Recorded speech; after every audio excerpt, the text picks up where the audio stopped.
You think willpower is the answer. You think if you just try harder, resist longer, white-knuckle your way through one more day, you'll finally break free. But here's the truth nobody wants to tell you. Willpower is exactly why you keep failing. Every single time. You wake up motivated. You delete the apps. You promise yourself this is it. Day 1 feels powerful. Day 2, you're still strong.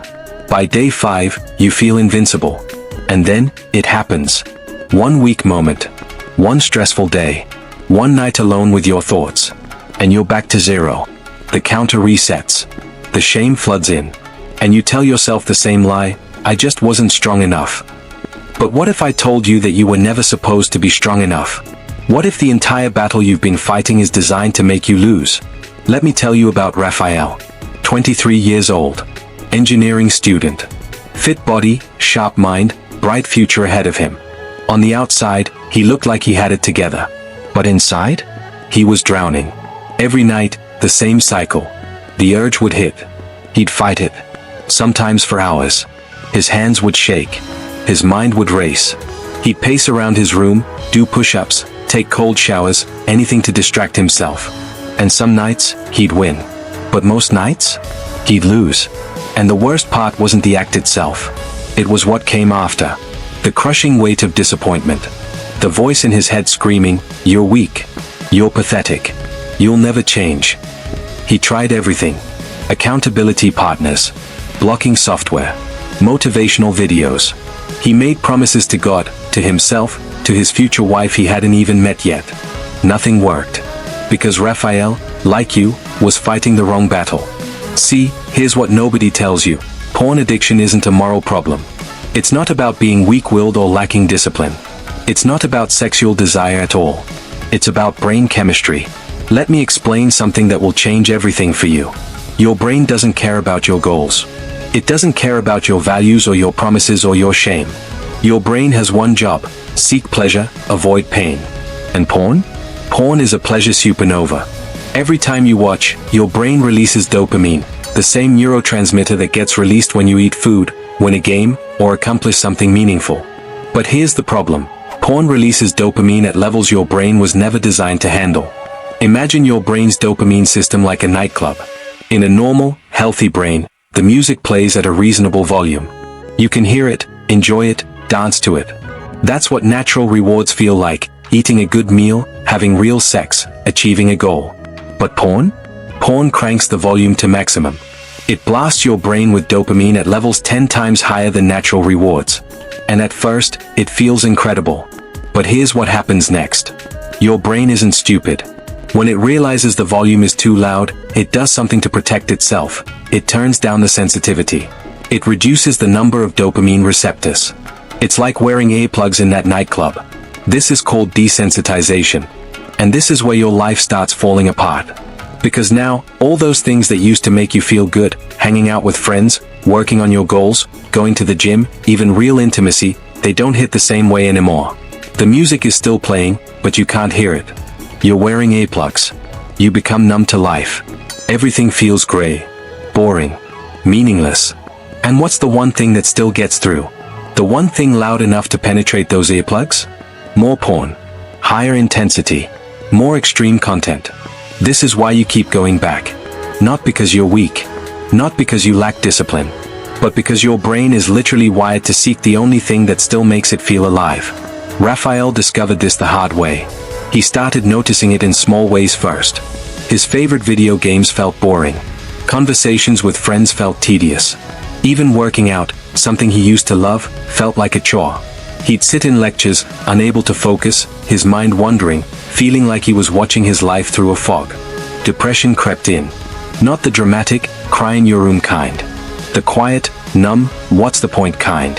He'd scroll through social media for hours, feeling nothing.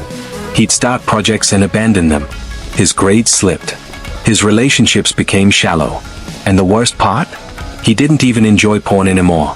It wasn't about pleasure. It was about escape. Every time stress hit, a difficult exam, a conflict with his parents, a rejection from a girl he liked, his brain would scream for relief. And porn was the fastest way to get it. It wasn't about sex. It never was. It was about numbing the anxiety, silencing the self-doubt. escaping the pressure of being human. And this is the truth that will set you free. You're not fighting a sexual addiction. You're fighting an emotional avoidance pattern. You don't have a porn problem. You have a stress problem. A boredom problem. I don't know how to sit with uncomfortable emotions problem. And until you understand that, you'll keep relapsing forever. Because willpower doesn't fix brain chemistry. Motivation doesn't heal dopamine receptors. And counting days on a streak doesn't address the real reason you started watching in the first place. So what's the answer? The answer isn't what you think. Most people approach this addiction like it's a cage they need to break out of. They fight. They resist. They try to force themselves to stop. But here's what Raphael learned, and what changed everything for him. You can't fight a vacuum. When you remove porn from your life without replacing it with something else, you create emptiness. And your brain hates emptiness. It will fill that void with the first thing available, and that's usually the same habit you're trying to break. This is why just stop never works. This is why every streak ends in relapse. You need something else. Something that fills the space. Something that rewires the circuitry. The ancient Taoists and yogis understood this thousands of years ago. They called it sexual transmutation. Now, before you roll your eyes and think this is some mystical nonsense, listen to the science behind it. Sexual energy, that raw, powerful drive, isn't just about reproduction. It's creative energy. Life force energy. The same energy that builds businesses, creates art, fuels athletic performance, and drives human achievement. Think about it. The most accomplished men in history, Napoleon Hill talked about this, Tesla practiced it, Muhammad Ali understood it. They all knew that sexual energy could be channeled into greatness. Not suppressed. Channeled. There's a massive difference. Suppression is like holding a beach ball underwater. It takes constant effort, and the moment you get tired, it explodes to the surface. That's willpower. That's what you've been doing. And that's why you're exhausted. Transmutation is different. It's taking that same energy and directing it somewhere else. It's like damming a river and using the water to generate electricity. The energy doesn't disappear. It transforms. Raphael stumbled onto this by accident. After another crushing relapse, he was lying in bed, staring at the ceiling, feeling completely defeated. He'd tried everything. Nothing worked. He was ready to give up, to accept that maybe this was just who he was. But something inside him refused to surrender. He started researching differently. Not how to stop porn, but why do I feel so empty? He fell down a rabbit hole of neuroscience, psychology, and ancient philosophy. And he found something that changed his life. The concept of replacing, not resisting. He made a decision. Instead of fighting the urge, he would redirect it. The next time the craving hit, he didn't open his browser. He opened his notebook. He started writing. Just thoughts, feelings, ideas, anything. The urge was still there, that restless energy coursing through him, but instead of numbing it, he channeled it. And something strange happened. He wrote for 2 hours straight. Pages and pages. And when he finally stopped, the urge was gone. Not suppressed. Not white-knuckled away. Simply redirected. He felt tired, but in a good way. The way you feel after a hard workout, not after a relapse. He slept better that night than he had in months. The next time it happened, he went to the gym. He channeled that energy into his workout. He lifted heavier than ever before. That same intensity that usually pulled him toward his screen now pushed him to one more rep, one more set. Again, the urge dissolved. He started noticing a pattern. The times he felt strongest cravings weren't random. They hit when he was stressed, when he was bored, when he felt lonely or inadequate. The urge wasn't sexual. It was emotional. So he made a list. Every trigger. Every situation that made him vulnerable. Bad grade? That's stress. Instead of porn, he'd journal or hit the gym. Weekend alone?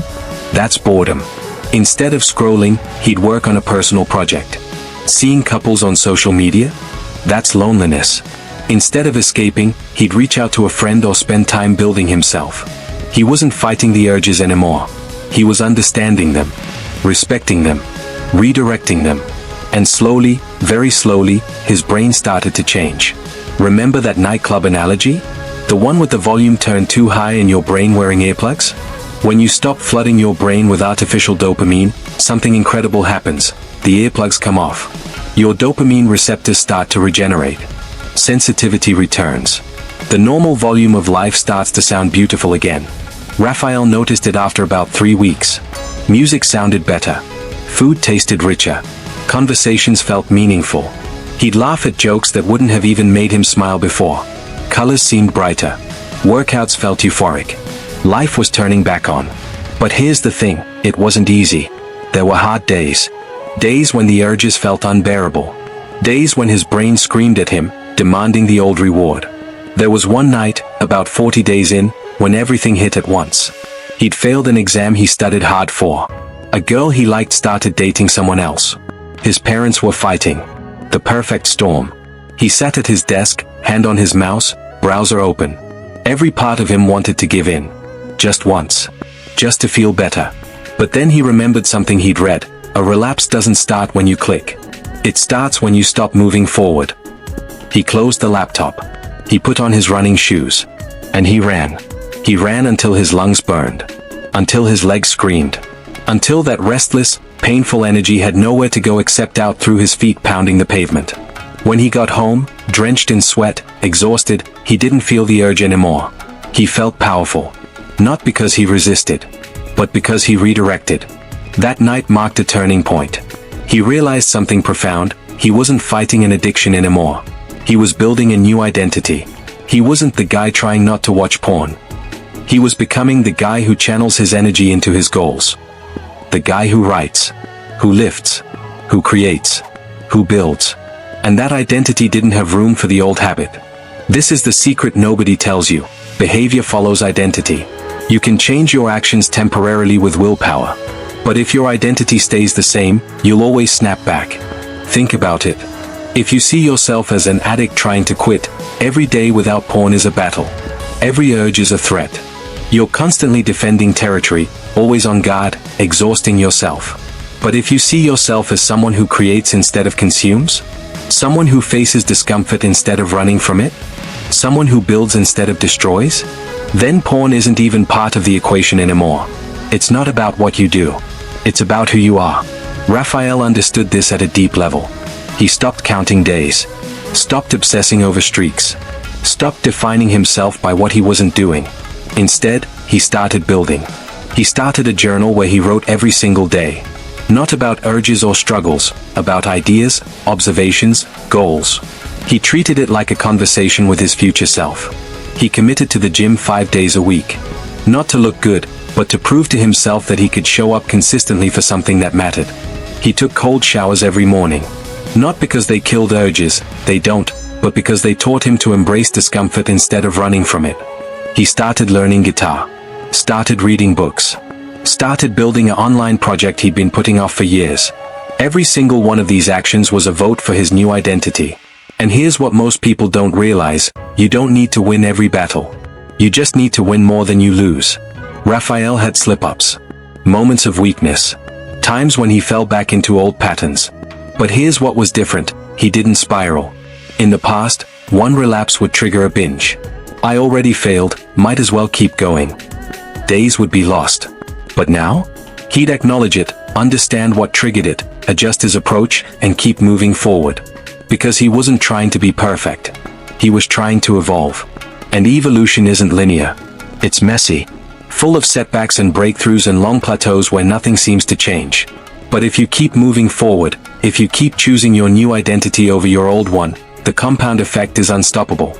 After 90 days, Raphael barely thought about porn anymore. After 6 months, he couldn't even remember the last time he'd had a serious urge. After a year, it felt like a completely different lifetime. Like that person who used to stay up until 3 in the morning, trapped in a shame spiral, wasn't even him anymore. His grades improved. He got an internship at a company he admired. He started dating a girl he genuinely connected with, and the intimacy was real, not performative, not based on fantasy. He had energy again. Motivation. Clarity. But the biggest change wasn't external. It was internal. He trusted himself again. That's the real cost of addiction, not the time wasted or the shame or even the dopamine damage. It's the loss of self-trust. Every time you break a promise to yourself, you erode your own credibility. You stop believing in your ability to change. You become a stranger to yourself. And rebuilding that trust? That's the real victory.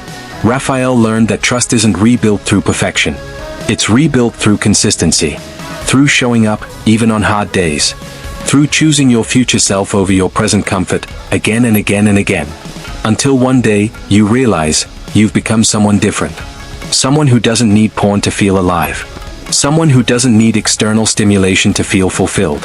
Someone who can sit with boredom, discomfort, stress, loneliness, and not run. That's freedom. Not a streak. Not a certificate. Not a badge. Freedom is internal. It's the quiet confidence that you control your choices, not your impulses. So here's what I need you to understand. If you're stuck in this cycle, if you've tried and failed 100 times, if you think you're broken beyond repair, you're not. Your brain isn't permanently damaged. Your willpower isn't defective. You're not morally weak. You've just been fighting the wrong battle. Stop trying to resist. Start learning to redirect. Stop focusing on the streak. Start building a new identity. Stop treating this like a moral failure. Start treating it like a skill you need to develop. The skill of sitting with discomfort. The skill of understanding your triggers. The skill of channeling energy instead of numbing it. And most importantly, stop waiting for motivation. Motivation is an emotion. It comes and goes like the weather. You can't build a life on it. What you need is identity. Systems. Non-negotiable standards for who you are. Decide right now, who do you want to be? Not what do you want to stop doing. Who do you want to become? A creator? An athlete? A builder? A man who faces his demons instead of running from them? Write it down. Make it real. Make it specific. And then ask yourself, what would that person do right now? When the urge hits, when stress comes, when boredom creeps in, what would the person you're becoming do? They'd write. They'd lift. They'd create. They'd run.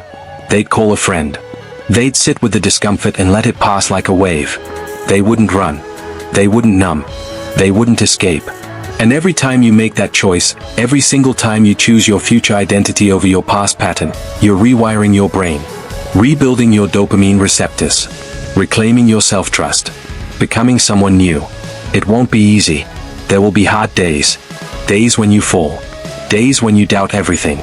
But if you keep going, if you keep redirecting, keep building, keep choosing, you will win. Not because you're strong, but because you're committed to becoming someone different. And that version of you? The one you're building right now, one choice at a time? That version doesn't need porn. Because that version is already free.